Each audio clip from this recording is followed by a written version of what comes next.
If you're dating after 40 and you keep attracting Mr. Unavailable on repeat, and what you really want is lasting love with Mr. Right, you're in the right place. This episode is for you if you want a dating method that actually helps you find lasting love in your 40s.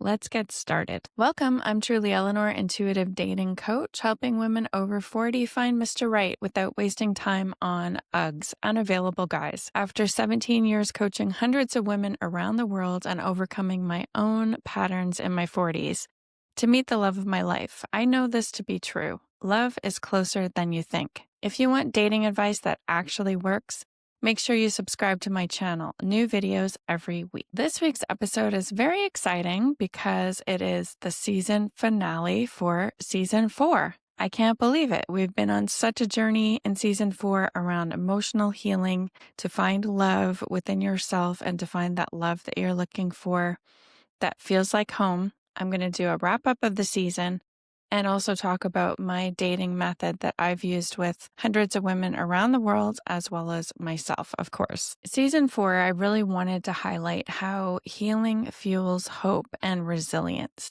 and to find those ways that we can actually emotionally heal no matter what kind of past you've had, no matter what kind of relationships you've had in the past, to be able to overcome and heal emotionally so that you can start choosing what's best for you. And you can choose someone who's available, someone who's loving, Mr. Right, that is perfect in every way for you. And I don't mean perfect as a person, I mean perfect for you. To wrap up the season, I just wanted to dial into my framework and my dating method, how to use it, what it is, and why it's important. Use it in the order that I teach it. And there's a reason for that, because you always want to start with step 1, which is awareness of your patterns, awareness of what you've experienced in the past, so that you can actually let go of it and move into the second part, which is acceptance. Step 2 is accepting what has happened, accepting the choices you've made, accepting yourself as being human and saying, this makes perfect sense based on my past, based on my conditioning, and how I've been raised, that I would make these choices. And therefore, I fully accept myself. And so this way you can move forward into step 3, which is connection. This is true self-connection. It's finding that deep relationship within yourself, which is the only way to really be a match for someone who is going to be showing up fully for you, because you've been able to show up fully for yourself. It all makes sense, doesn't it? You can use those 3 steps as my framework, and I call it the Let Love In method: awareness, acceptance, and connection. And you can cycle through those at any point. You use it as a compass and a guidance system to stay intentional, to avoid red flags, to avoid getting caught up in relationships with unavailable guys. That's the number one thing that the women I've worked with have said. Why do I keep doing this? Why do I keep chasing after or choosing unavailable guys, even though I know deep down I'm doing it? That's the big struggle. It's like, why do I keep doing this? And to stop the pattern, we need to dial into this framework and find that love within yourself intentionally and go after what you truly desire. So this framework actually saves you heartache and repeated mistakes and wasted time. We don't want to be wasting time in our 40s, 50s, and beyond. We want to get to the good stuff. We want to be actually having that beautiful relationship that we've dreamed of. And so not using the framework or not having some kind of a guidance system means that you're more likely to listen to the past, who you've been told you are, who others see you as, dialing into that story of chasing after love and trying to find what others have told you that you need. You start building a life that you don't value and you don't recognize, and you get confused as to why it's not working for you. So I have a story of when I was in my late 20s, turning 30, and I was in a relationship and everything was perfect on paper. I had this beautiful career that was really going places, and I was climbing the ladder in social services and really making an impact and feeling really good about what I was doing. And I had a very handsome and accomplished boyfriend who was very much an advocate, and he was making a huge impact, and I greatly admired him. and a lot of other people admired him as well. I had a beautiful little apartment with a nice balcony overlooking a river. It was just gorgeous, and I loved it. And yet, my life within myself in my quiet moments, I felt miserable. I was exhausted. I was burnt out. I was unhappy. I was saying, why do I have everything that I've thought I've ever desired, and I feel extremely miserable?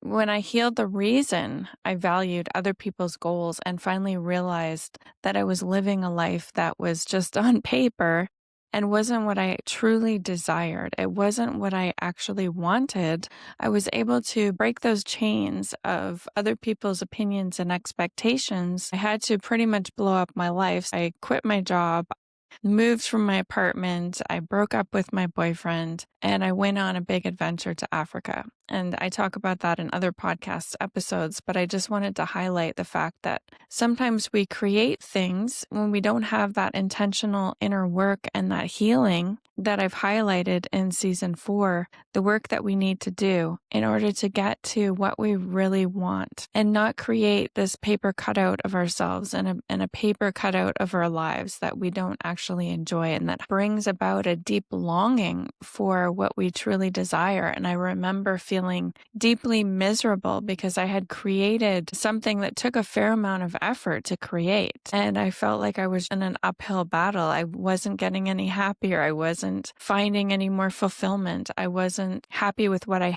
had. And just a side note here, if you're thinking, well, I wasn't grateful for what I had and my expectations were too high, I want you to think about when you've said that to yourself and you've cut yourself short and said, well, I should be happy, and this is more than good enough. And actually, a lot of women would be so happy and they would be jealous or wishing that they had what I had. And why can't I be happy with it?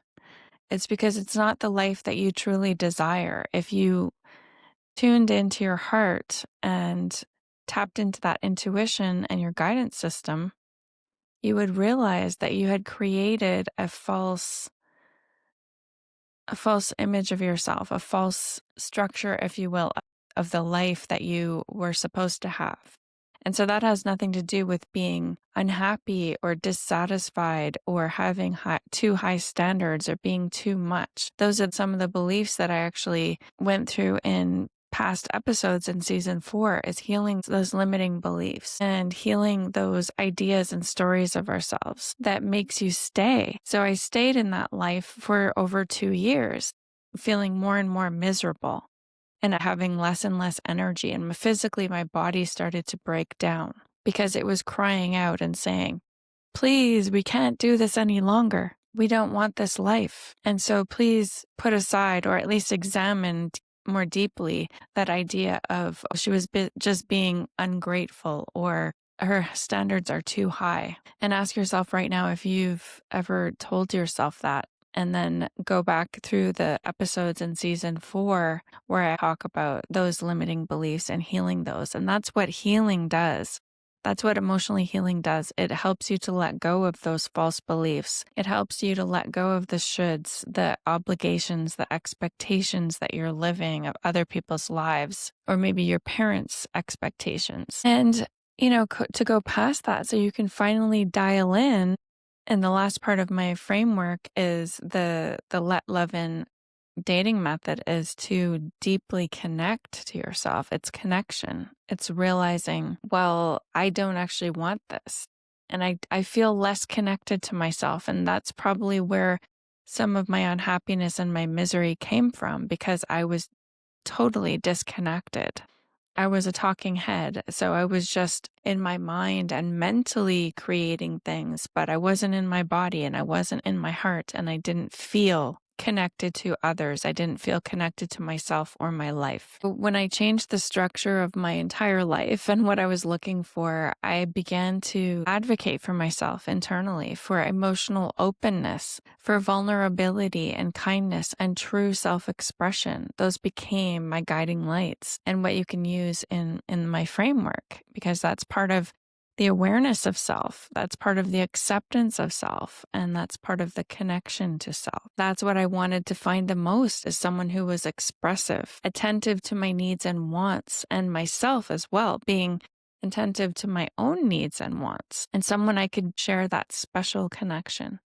But I had to let go of the life, in quotes, I thought was going to make me happy, the one that I thought would help me feel that deep contentment. But what I really wanted was a love that I described that feels like home. That's really what I was longing for. And so I hope that story illustrates for you how important it is to have a framework, to have an intentional guiding light that you can follow, a path, if you will. Now I wanted to talk about what we've covered and wrap up this season. We went over a lot of things and we went deeply into the emotion of everything, how to be emotionally resilient, to bounce back and to be able to process emotions so you can stay connected, so that you can stay in your heart and moving towards what you truly desire. We talked about healing self-sabotage. And as I mentioned earlier, a lot of women I've worked with, myself included, I was the self-sabotaging queen. I knew exactly what I was doing. I knew I was going in the opposite direction.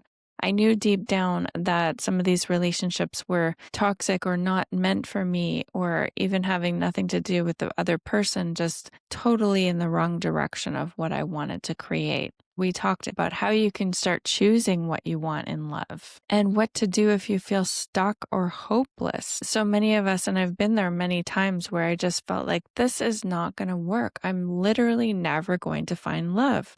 I'm getting too old. I want too much. It's too late. All of these things are part of the limiting beliefs episodes that I covered, and what to do if you feel stuck or hopeless. So be sure to go back to that one if that's how you're feeling right now. There is a way through it. And we did a whole episode for you if you actually feel like giving up on dating altogether. I've heard this time and time again, where women will say, I'm just going to delete the apps. It's coming up for renewal and I'm going to delete all the apps and I'm just going to forget it. I can't do this anymore. These dating apps are a total waste of time. I'm not going to find anybody. Nobody is serious. All the dating apps are total chaos and I'm just going to give up. And whatever will be, will be. That is absolutely your prerogative. And you are, of course, welcome to do if that feels right for you. But I want to say, if you're doing it out of protest and you're just doing it out of frustration and anger and giving up again, then I want you to listen to that episode where I talk about what to do if you feel like giving up on dating altogether. And that is a full episode on that.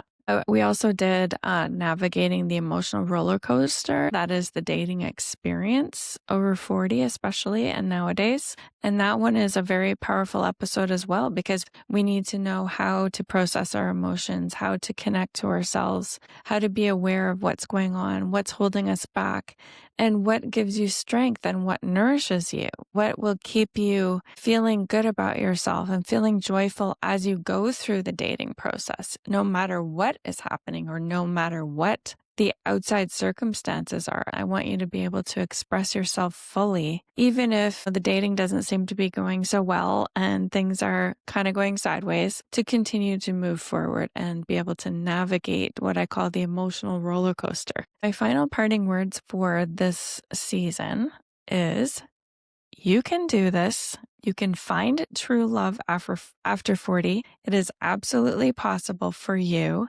Yes, you. Not other people, or maybe I'm just left out of this whole equation and other people can do it, but not me. I'm talking about you.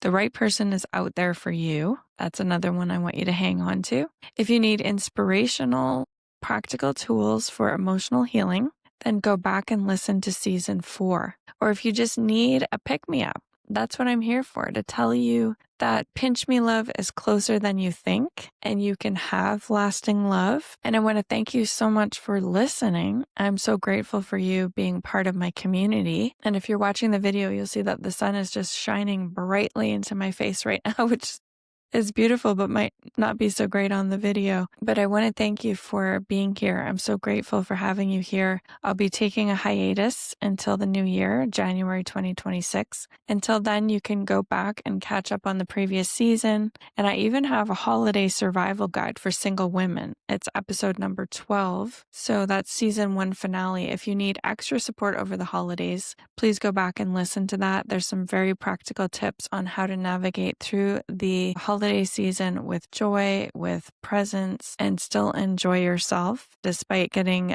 nosy questions from family members and all of that type of stuff. I want you to be able to enjoy yourself even if you're bummed out about being single over the holidays. And then I want you to check out my website, trulyeleanor.com. My everything page has self-paced audio courses to deepen your intuition and sharpen your dating skills to find a deeply connected relationship that feels like home. And check out my free resources and all kinds of things on my website, trulyeleanor.com. You can also get there through stopchasingunavailableguys.com. So either way, whatever is easier, it will bring you to my website. And until next time, have an amazing holiday season, and I'll see you next year. And remember, love is closer than you think.